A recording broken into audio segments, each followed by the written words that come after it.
worship you, Lord. We just give you thanks. Let's just bless him because there is no God like him.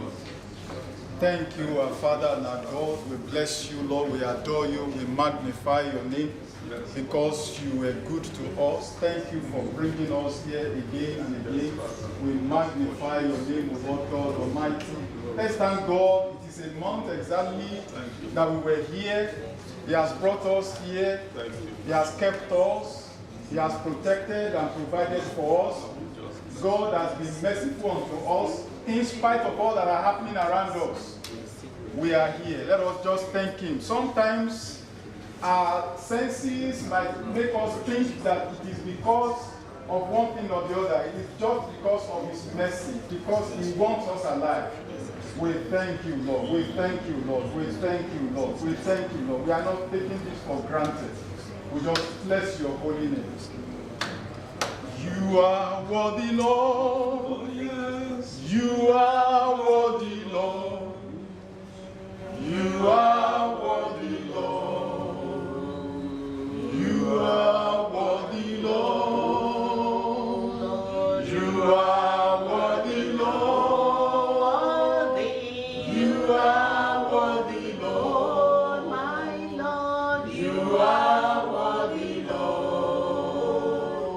You are worthy, Lord. worthy, worthy. You are worthy, Lord.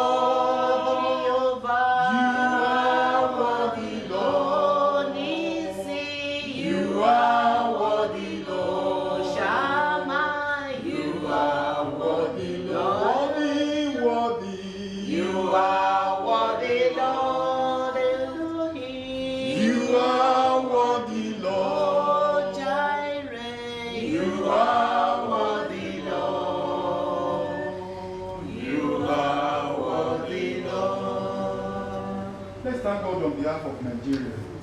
If it were not God, we won't be here. A lot has happened, but yet God is still pushing us on as a nation. Let us just tell him we thank you. There wouldn't be church without Nigeria. There wouldn't be us without Nigeria. Let's thank God on behalf of Nigeria. Let us just appreciate him. Let's, from the depth of our heart, let us let him know that we know he has been the one in control. He has been the one in charge. We thank you. We bless you. We adore you. We bless your holy name. Hallelujah. Thank you, our Lord and our God.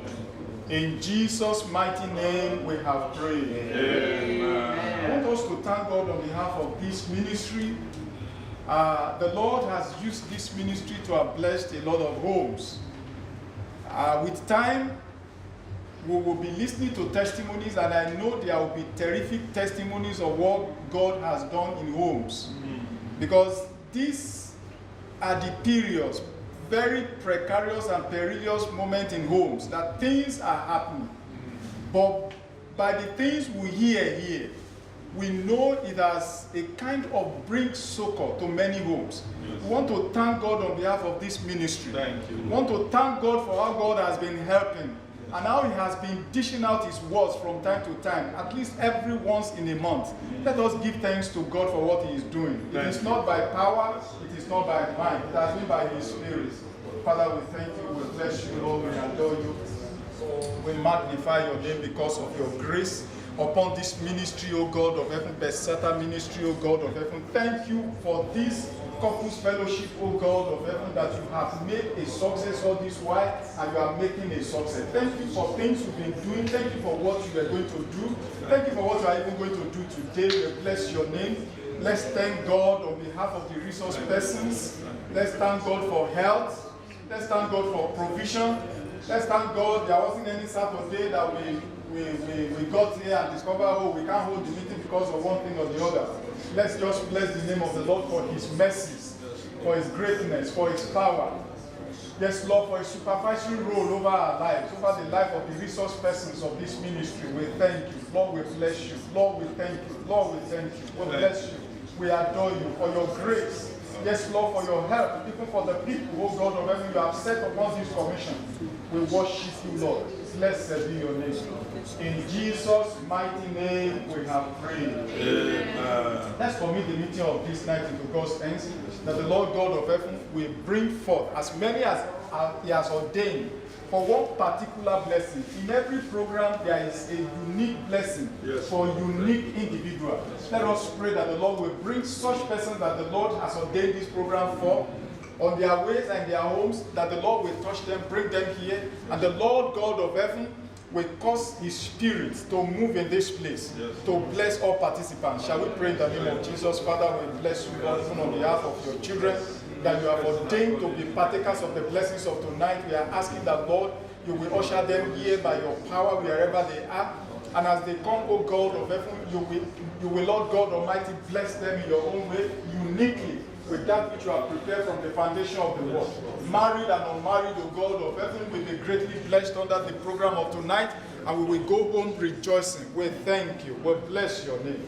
In Jesus' mighty name we have prayed. Amen. Praise the Lord. Hallelujah. Let's be seated. Please, let me, on behalf of Beth-Zatha Ministry, welcome all of us again to this meeting of the month of July. Usually it's second Saturday of every month.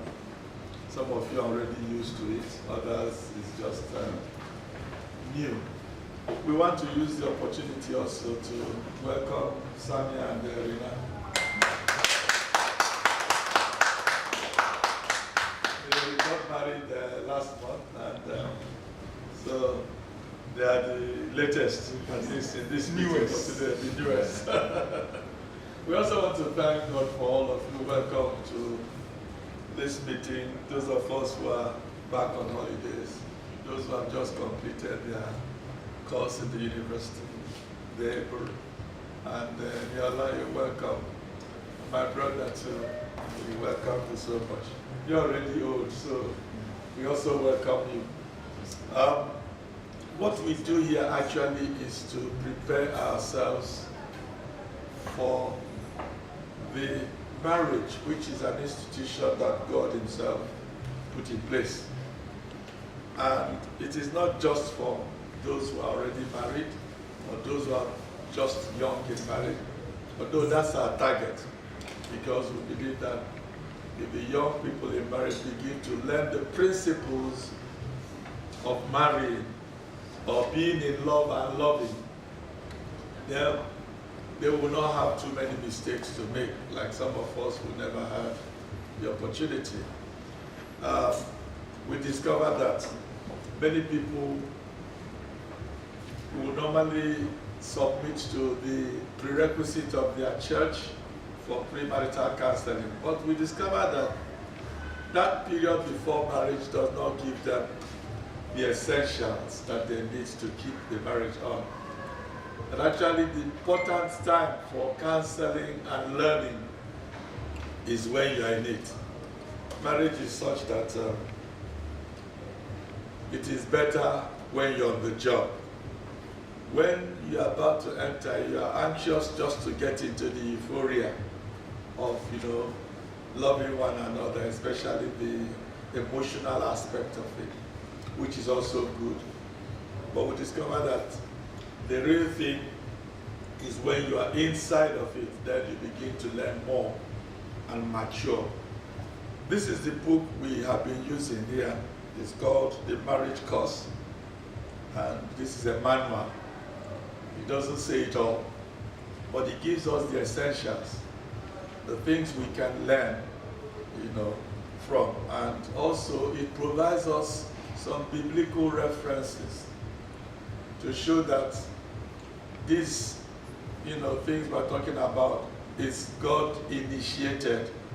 In other words, when we apply them in our marriages or even in day-to-day living, we will get results that will please God and will be a blessing to us. So it is not just for married people or those who are about to get married, for every Christian, in fact, for every person who lives and understands that life is about relationship. We relate in various ways as brothers and sisters, parents and children, so many friends. And these principles apply in all relationships. Casual, very deep ones. I don't know the other classes, but whatever form of relationship you can think of, this book helps and gives us, the right steps to take at every time. We are actually on session 7, which is on page 105. And it's like summing up everything we have been studying. Session 1 had to do with foundation, building strong foundation. Session 2 had to do with the art of communication. Because without that, relationships will not be anything good. Then the third one was resolving conflicts. There is no relationship that does not have issues. None. Maybe Nigeria relating together has issues. And we're trying to see how we can manage the marriage. They call it marriage. This marriage of 100, I don't know how many tribes we have. 300 and something, I can't remember. So it's a marriage, it's a relationship. So conflicts exist. The Bible does give us, ways in which we can resolve conflicts and still carry on and enjoy our relationship together. Then the power of forgiveness, that one was given a separate heading because actually there is no other religion that talks about forgiveness the way a Christian, if I may call it religion, I always try to avoid calling it. It's a way of life. It's not about codes of rules to keep. It's about life given to us by Jesus. To really enjoy Christianity, you must have a spirit of forgiveness. Otherwise, there'll be a problem. And when it's lacking in marriage, then that relationship is headed for disaster. Then we also have a session that talks about the impact that your family, where you're coming from, makes upon the new relationship. Your past and how it impacts on the relationship. Your way of doing things. And two different people now come together. Then they should be able to understand that they differ. And because they differ, there are going to be issues where they will have to adjust. They are coming from different backgrounds, different family upbringing, and so on. So it's also there in this book. Then, of course, the big subject of sex, which has been trivialized today. Even children of 3, 4, 5 will now talk about all kinds of sexual, perversion. Sex is of God, for goodness sake. That's what this book teaches. And it is good. Only when two sensible people come together and agree that they will stay with it, enjoy it, and also take responsibility of the outcome. That's where I call it responsible sex. But the one you just go about having fun with people all around doesn't make sense. He has given the world more trouble than give us happiness. So good sex is a subject. And we treat it with openness. There's no shyness about it. God was not shy in making them male and female. He has a purpose. We must know it. So it was after that we then come to this point of love in action. Now, simply put, how do you feel loved? And how can you make someone else feel loved? That's just all that we are going to be discussing this evening. We started it, but want to start it again because some of us were not there, so that we can flow. We will put it on video, watch it, and then we discuss. That's the way we want to do it this evening, by the grace of God. And I'm sure that we will be blessed like the prayer has already been said. There must be something that you will get. We want to encourage you, feel relaxed. Say what you feel like wanting to say, and the Lord will bless all of us together. In Jesus' name. Amen.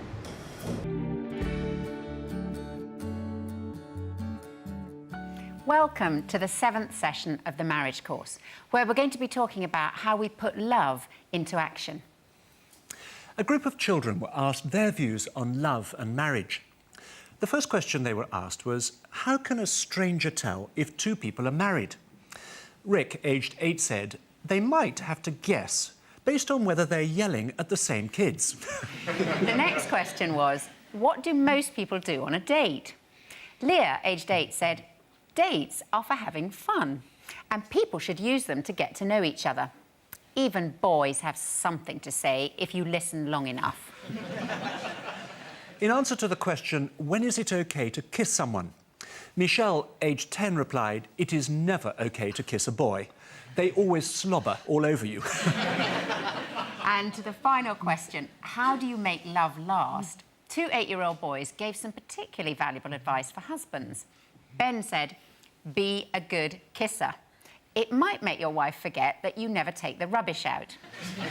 Meanwhile, Tom advised, don't forget your wife's name. That will mess up love. And if you asked an adult what love is, they'd usually define it in terms of feelings. But we believe love is more than just feelings. Love is about what we do. It involves action.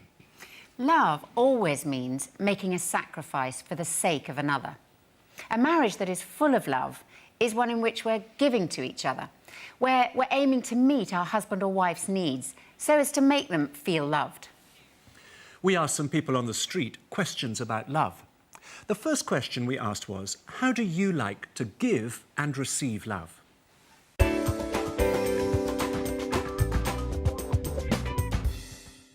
To make me feel loved, well, we always talk to each other about how we feel, what's going on. We always let each other know that we're there for one another. She does everything for me. Cooks, cleans, loves, compromises, everything. Little notes under the pillow, little surprises. You know, things that don't cost a lot but mean a lot. He tells me he loves me all the time. I do all sorts of things. Maybe I'd sing a song for them. Des massages in the morning, maybe? Ouais, des petits massages, des bons petits repas. Les regards. Des attentions, Les voilà. regards. Knowing that she's there to care for me is very important. Well, giving her time, spending time with her, you know, taking her out for some coffee or maybe McDonald's, I don't know, whatever. He sends me email messages, even though we work in the same office. We have a system where we have lunch, you know, on Thursdays, and so it's something to look forward to. I'm quite tactile, so I will hug and kiss and things like that, and he'll say, oh, you know, I love you, babe. A little kiss, little touch, little feel when the kids aren't looking. I think for men, sometimes they think if you buy you a big present, then you should be wow, but sometimes it's not. Sometimes it's actually when you're feeling down and they said, oh, I've done all the hoovering or done this, it's actually more thoughtful. So it's like these kind of things. Coming up with little things in everyday life that show that you know them, understand them, and treasure them. He likes watching cricket, and I don't like it much, so I try to develop an interest and I try to watch it along with him. Just doing the simple things, you know, taking care of the baby without asking, you know, without me asking, or, you know, just doing things like that, or just coming up to me and giving me a kiss on the cheek, or putting his hands through my hair. Just little things that say, I love you. And she does things with the baby that I don't have to ask her to do as well, so that's good. I give him hugs, kisses, I cook him a good dinner, and I tell him I love him, and I cuddle his big head. That's all. And I think he feels quite good. And then I put on him a new shirt I bought for him. This session is based on one of the most helpful books that we've ever read on marriage, called The 5 Love Languages. It was written by marriage counsellor and author Gary Chapman. In it, he describes 5 separate ways of showing love. One way is with our words, through encouraging our partner, saying, I love you, you're great, or giving compliments like, you look gorgeous, or by speaking about them positively in public. A second way is through giving presents, such as buying flowers or giving them an unexpected treat or even making something for them. Thirdly, through touch, taking our husband or wife's hand, giving them a hug, a kiss, all the way through to making love to them. Fourthly, with our time. such as when we set aside time to sit down to talk with our partner and focus our attention exclusively on them. And finally, through actions, by doing practical things for each other, being thoughtful, looking for ways to help each other. For each one of us, one of these ways will be more important than the others for us to feel loved. It'll communicate love most effectively to us. For me, it's through Scylla's encouraging words that I feel most loved. But for Scylla, it's time together that's most important for her. And what we do or where we go is not so significant. I remember one occasion in the middle of winter, and it was my turn to organise our marriage time. We'd set aside 2 hours in the middle of the day, and I thought it'd be really nice to go for a leisurely walk up to the park, which is about half an hour from where we live. Well, it was one of those rather overcast days in London when everything looked rather grey and there was a cold, rather damp wind blowing. When we got to the park, there seemed to be an unusual amount of litter blowing around, and everyone we saw, well, many people, I suppose because of the weather, looked rather depressed. Even the ducks on the pond, I thought, looked depressed. And by the time we got back home, I think I felt a bit depressed myself, a bit flat. As I was making Scylla a cup of coffee, I was just about to say, "I'm so sorry, my darling, I don't think that was my best idea for our marriage time," when I realised that Scylla seemed to be in a great mood. Yeah, I came back feeling fantastic because I'd had Nicky all to myself. We hadn't seen anybody we knew, Nicky didn't answer his phone, and we could talk uninterrupted. And spending that sort of time together always makes me feel really special, and particularly when Nicky's initiated it. So I wasn't feeling depressed at all. Gary Chapman describes these ways of expressing love as love languages, because at least one of the 5 communicates love to us in a way that we immediately understand, just like we understand our native language. Some people are bilingual, of course, and it can be the same with these love languages.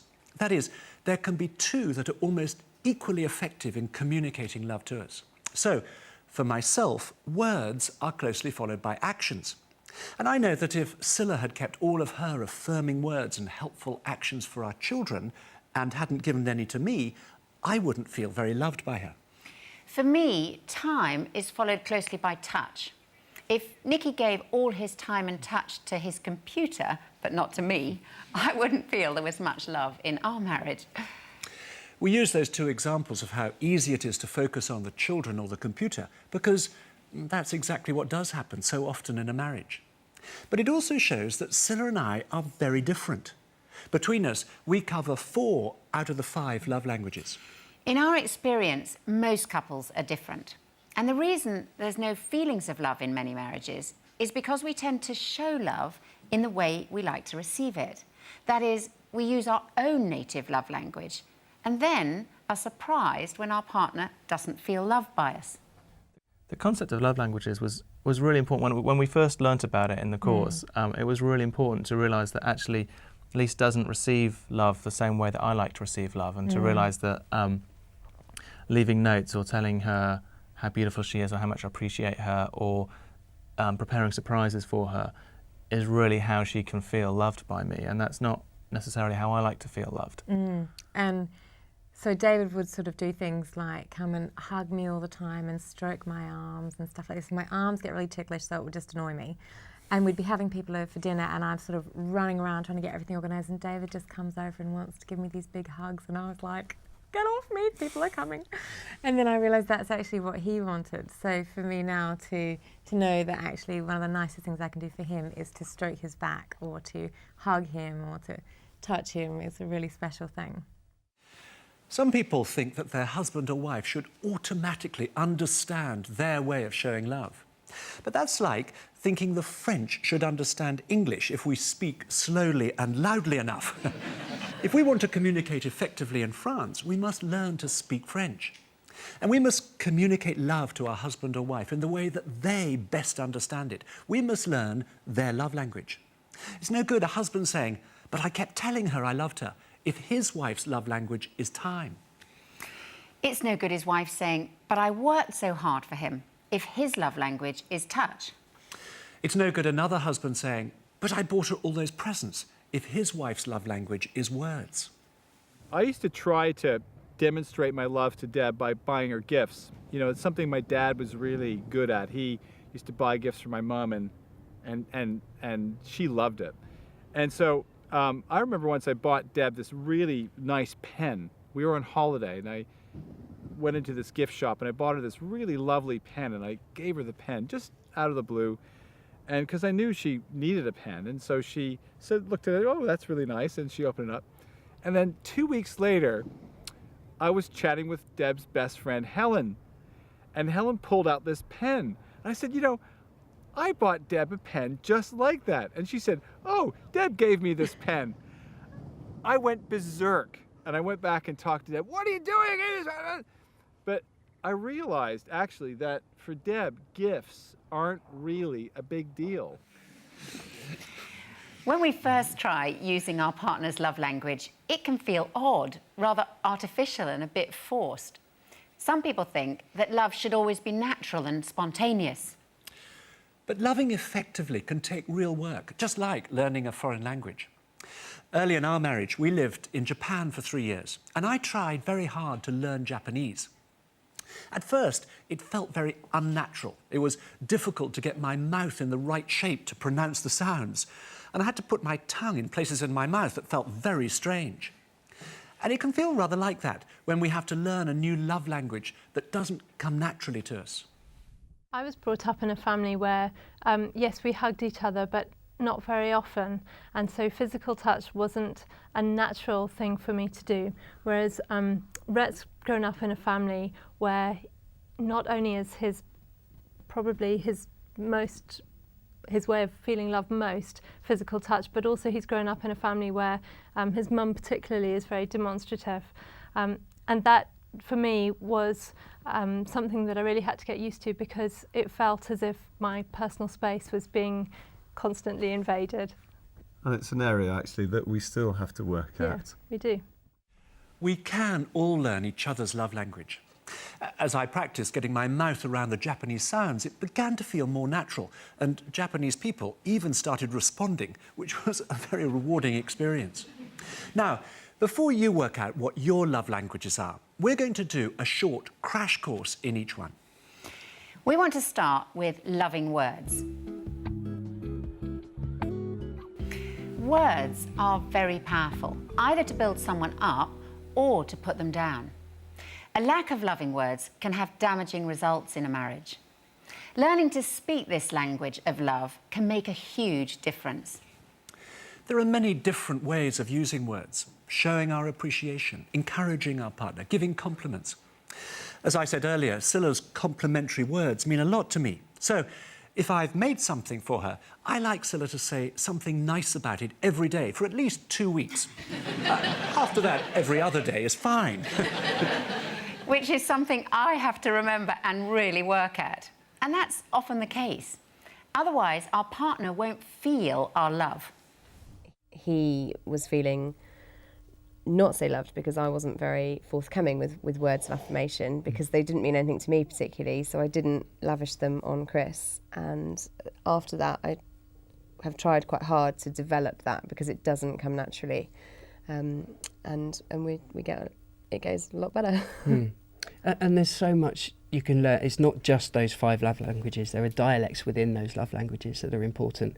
So actually, Ju telling me that she loves me, it is great. Words of affirmation are never going to go amiss for me. But if she tells me that she's proud of me,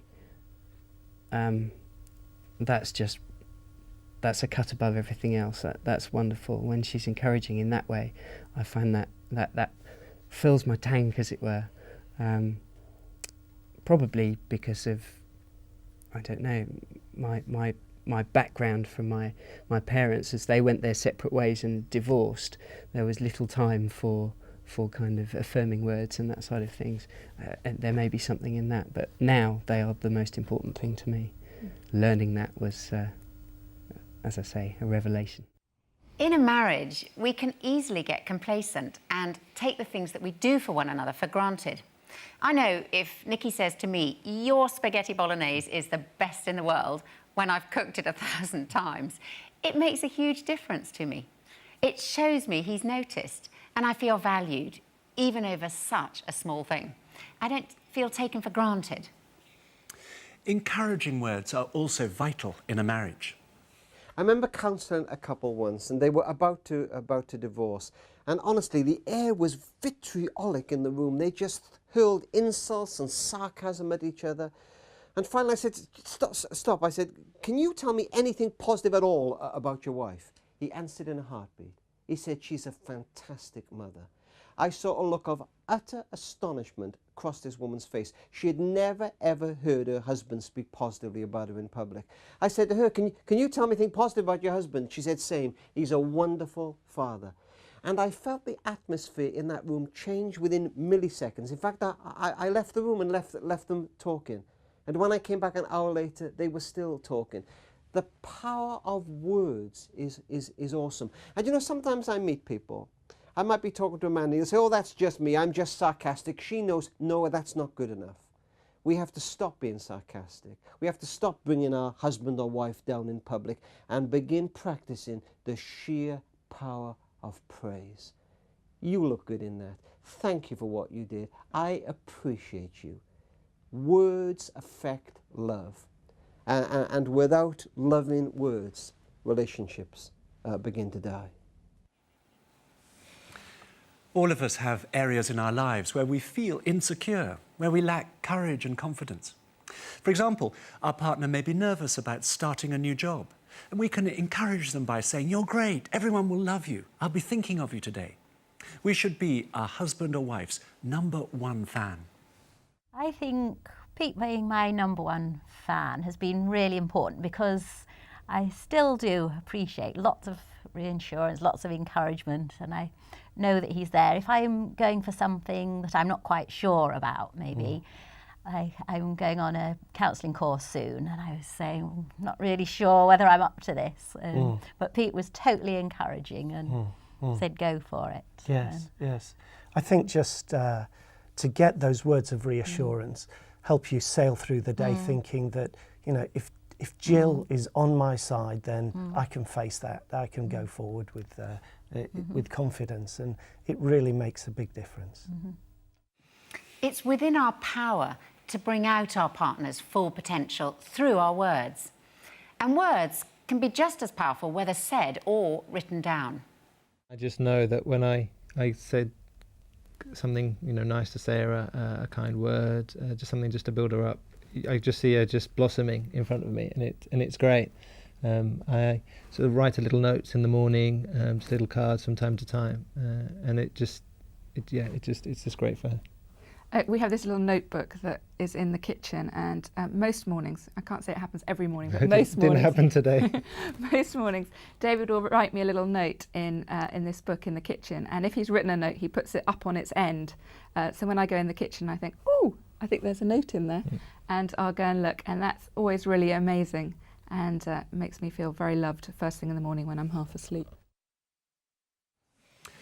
If words are your husband or wife's most important love language, being affirmed like this on a regular basis will renew their sense of feeling loved. It's a bit like a tired and thirsty traveller in a desert coming across an oasis. That's how important words can be for some people. The effect of affirming words is that they build confidence and self-esteem. Mark and I have been married for 20 years, and I think just throughout that length of time, having someone that knows me, knows how I'm going to react in certain situations, I suffer, I suppose, a little bit of lack of self-confidence, and Mark is continually boosting me up in that area, to which I'm very, very grateful. The second way of expressing love is by giving thoughtful presents. Presents are visual symbols of love. They communicate strongly at an emotional level. If you're a natural spender, this means of expressing love probably won't be too difficult. But if you're a natural saver, you may find it just a little bit more challenging. If you don't buy non-essential things for yourself, you probably won't think of spending money on your husband or wife. For those of you who are savers, maybe you could see it as an investment in your relationship. really helped me understand Rachel. I don't get presents, but yet for Rachel that is very high on her love languages. She really values presents, and they don't have to be the most expensive present in the world, but the present and the thought behind it mean an awful lot to Rachel. And for me, I don't really get that at all. So I'm learning to work with something that I don't understand, you know, and actually, you know, again, be a bit intentional about it and maybe schedule it in my diary, or try and think of a time maybe that I could buy, you know, a present that is unexpected. There are three things that we want to highlight about giving presents. First, they can be inexpensive, but still have a high value as a visual symbol of love. For example, one flower picked from the garden, or your partner's favourite chocolate bar left with a note. Doesn't cost much, but in emotional terms, it can mean a great deal. I think for me, receiving presents and giving presents is really important as a way of communicating love. And it doesn't matter whether they're surprise presents, practical presents, or any sort of presents. I just like receiving presents, especially presents that are thoughtful presents. I think my most successful present that I ever bought, which had a response far in excess of the cost of the present, was actually one Christmas. I think it was in your Christmas stocking. I bought Liesl a tube of toothpaste. I can't remember actually anything